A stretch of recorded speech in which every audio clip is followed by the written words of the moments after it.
O sea, primero, muchas gracias por el tiempo y por atendernos, porque sabemos que es complicado, hay muchas reuniones y tal, y entonces es complicado también atender muchas veces a la gente.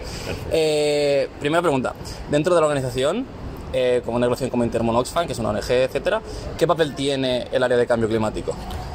Bueno, nosotros el área de cambio climático a grandes rasgos se divide en dos cuestiones fundamentales. Una es toda la parte que llamamos de influencia, y dentro de influencia está nuestro trabajo, por ejemplo, aquí en la COP27, que es un trabajo de observadores, y luego tenemos toda una parte que llamamos programática, que es una parte inmensa. Bueno, las dos cosas son muy grandes, pero la parte programática son programas en 50 países, tanto en adaptación como en mitigación. Vale, perfecto. Entonces, sabemos que Intermon Oxfam al final es una organización muy centrada en la acción directa en aquellas zonas que necesitan ayuda. Entonces, ¿qué papel, o sea, ya hemos comentado el papel que tiene aquí en reuniones multilaterales, una organización como Intermon, ¿qué papel querrías que jugara en el futuro esta organización? Bueno, teniendo en cuenta no solamente para la parte de justicia climática, pero en general, para mí el papel del futuro, si me lo permites, es que desapareciera. Porque somos una organización que significaría que no hay espacio, no hay necesidad de la lucha contra la crisis climática, y no hay necesidad de lucha contra la injusticia, que es lo que hacemos nosotros, y la desigualdad. No creo que lo vaya a haber, ¿no? Entonces, yo creo que lo que tenemos que seguir haciendo es incrementar nuestro apoyo al movimiento internacional, sobre todo desde el sur, cada vez más fuerte para la lucha contra la crisis climática. Hay un movimiento global, hay cientos, miles y dentro de poco cientos de miles de organizaciones, de gente que está afectada directamente, que está sufriendo ya la crisis climática. Entonces, este apoyo puede ser para dos cosas: para trabajar en acciones, por ejemplo, de adaptación en comunidades, pero también al mismo tiempo para organizarse, poder demandar a nivel internacional las necesidades que tienen, los derechos que tienen, hacer un llamamiento, que esto al final es una cuestión de desigualdad, y para hacerlo desde el nivel local al nivel global. Entonces, el rol de Oxfam está yendo a ese camino y en ese vamos a seguir. Vamos ahora a comentar el reciente informe que ha salido, publicado por Intermon Oxfam, sobre que básicamente destaca la diferencia entre el valor de financiación reportado por países del norte global, que ellos dicen que es aproximadamente de 83,3 billones de dólares, y su valor real durante el 2020, que fue de entre 21 y 24,5 billones. Básicamente, ¿a qué se debe esta diferencia y cómo crees que puede mejorarse el problema de contabilidad de la financiación del cambio climático? Bueno, desde el principio, cuando se hizo en París un acuerdo de hacer un cálculo que la cifra era unos 100.000, la cifra necesaria para atajar el cambio o la crisis climática, que era de 100.000 millones, primero se puso la cifra antes de que incluso se llegase a la definición de qué es financiación climática y de que se hiciera de verdad dijéramos un levantamiento de necesidades para saber si esa cifra era redonda, es decir, si esa cifra era adecuada. El hecho de que sea redonda y que además sea un número tan significativo dice mucho, dice que no está basado en un levantamiento de necesidades exacto, y que entonces desde siempre ha sido una cifra por la que siempre luchamos y no vamos a ceder ni un céntimo, que es una cifra de aspiración, es decir, pero indica que se tiene que poner muchísimo dinero en la mesa, y ahora incluso se sabe que es muchísimo más para luchar contra el cambio climático, que no solo, al final son dos cuestiones. Una es, dijéramos, de reducción de emisiones para parar, y lo segundo, reconocer que ya está ocurriendo, por lo cual hay que poner financiación para compensar, ¿no?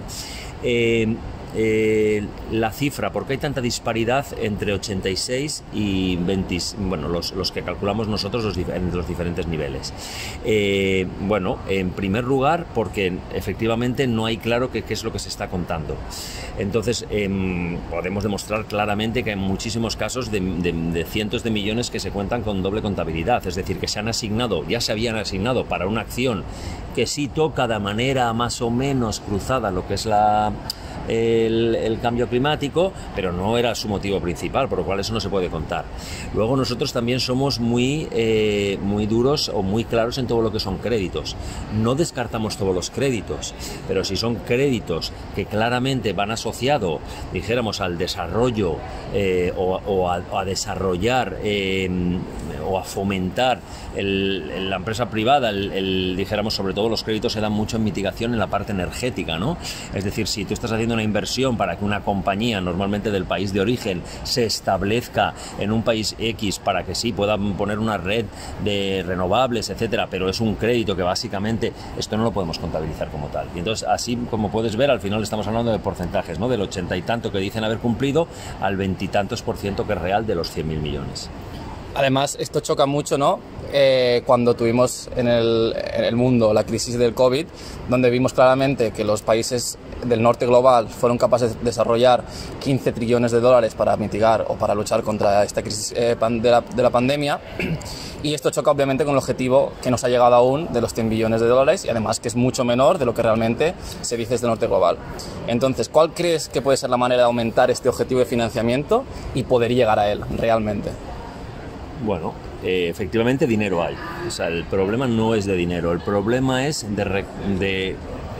gran problema por el que no se pone el dinero en la mesa es porque, en primer lugar, no hay un reconocimiento de que esta reparación es imprescindible y de que esta reparación se tiene que hacer, ¿no? Que esta injusticia generada por el desarrollo histórico de las potencias mundiales y de los países que se dicen desarrollados, tanto del pasado como actualmente, se ha construido sobre la destrucción de parte del planeta y afecta más a las personas, dijéramos, que viven en países más pobres. Como no hay este reconocimiento, pues entonces nos encontramos con que ni siquiera, o sea, no hay la voluntad. Entonces eso es el primer momento para empezar. Lo segundo es que la crisis climática, aunque los efectos ya son evidentes, todavía hay una lucha importante para ver los efectos. Los del COVID eran obvios, estaban los hospitales llenos de gente muriéndose, por lo cual es una acción que tienes que hacer de manera inmediata. Y sobre todo no es que la gente no lo vea, porque la gente yo creo que ya lo ve, pero lo que pasa es que dijéramos, las decisiones, el sistema político, que tiene que ser así, de alguna manera, de políticos que son elegidos para cargos de corto plazo, de 4 años, de 6 años, de lo que sea, no es muy beneficioso para las decisiones a largo plazo. Es decir, tú ahora tienes que tomar decisiones, como por ejemplo gastar dinero en atajar el cambio climático versus, por ejemplo, gastarlo en otras cuestiones que pueden considerarse importantes, que son dolorosas para la población. Tienes que subir impuestos, tienes que... ¿De acuerdo? Y eso es una cuestión que un político no va a tomar decisiones impopulares ahora para que el rédito, para que el reconocimiento de, bueno, este señor o esta señora, qué maravilla de decisión tuvo, sea seguramente después de su muerte el reconocimiento, ¿no? O por lo menos después de su carrera política. Y por último, dinero hay, yo lo he dicho al principio, dinero hay, o sea, solamente con aumentar o componer un impuesto del 10% a los beneficios de las compañías extractivas, petrolíferas y de gas de todo el mundo, solamente con eso se conseguirían 49.000 millones de euros anuales, solamente con ese impuesto. Por supuesto, tampoco se trata de eso, porque lo que queremos es que traten de reducir, dijéramos, las extracciones, o que no que traten de reducir, que paren las extracciones. Pero quiero decir que mientras se están extrayendo, se están beneficiando y al mismo tiempo se nos dice que no hay dinero. Muchas gracias. Y por último, ya históricamente comentábamos que la financiación para el desarrollo en países del sur global siempre se ha hecho a base de préstamos que al final endeuda a los países del sur global aún más y prevalece una relación de poder entre el norte y el sur, ¿no? Entonces, ¿crees que el campo del cambio climático es un buen escenario para empezar a cambiar esta dinámica? ¿Y cómo podría cambiarse? Bueno, la promesa de la financiación al desarrollo y que no se haya cumplido. Estando aquí en la COP, participé en una mesa que estaba la ECID y se congratulaba el gobierno español de que en el 2030 España va a llegar por fin al 0,7% de ayuda.